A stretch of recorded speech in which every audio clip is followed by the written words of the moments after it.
How to choose the right life partner.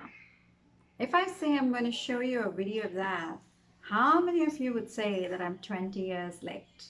Yeah? Just imagine that our kids don't have to do that. The topic that I'm going to discuss today is not really spoken about.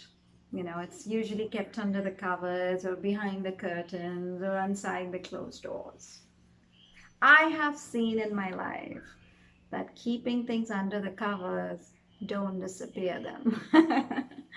All right, so like I said, we're not going to talk about what's going bad in this world. Let's look at what's good about things.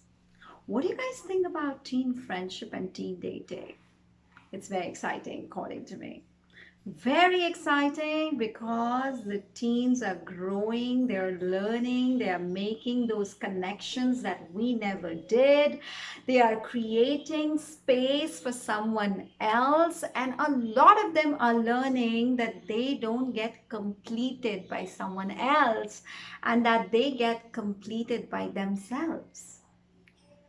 If you look at it that way, this is a beautiful way of creating consciousness for self love, self care, self identity, and self esteem.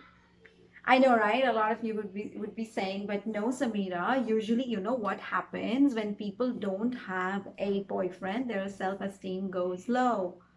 Like I had said, I have this magic of working and transforming emotions and energies into something that can give people light and hope.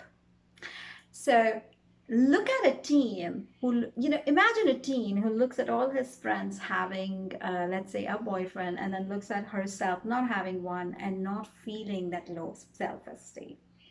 That's where I want to go. I also want to go with you and with the teens to create readiness for these, relationships and see and make them prepared for what they need to learn from it.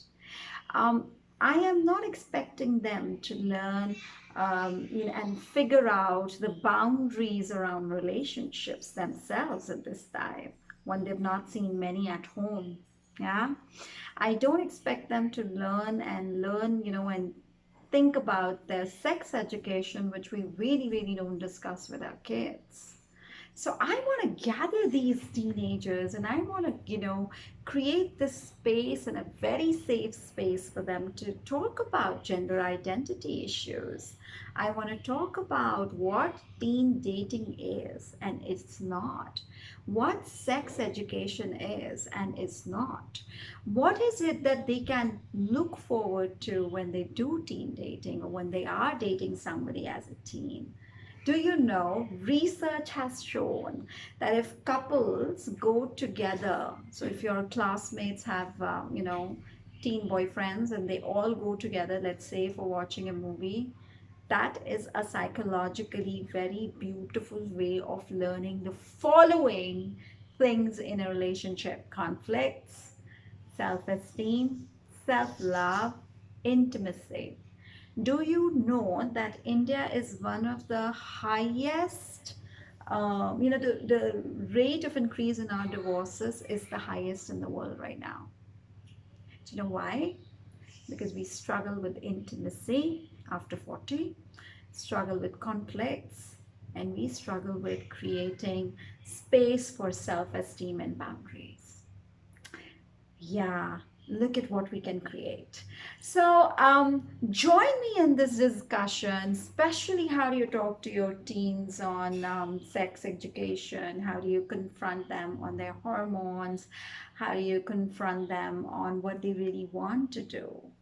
Trust me, the teen is very confused. They just want to be heard and told that having these conversations is not dangerous for them. Yes, but I would love to create the intimacy and the self love at this age rather than doing it for the women like I end up doing when they're above 35. These women who've spent all their lives helping their household to grow, working in a job, creating a career, etc., etc., and they don't know how to love themselves. Imagine if we raise a 15-year-old who already loves herself or himself, right? Thank you again. Namaskaram. My name is Samira and I'm a therapist. Bye bye.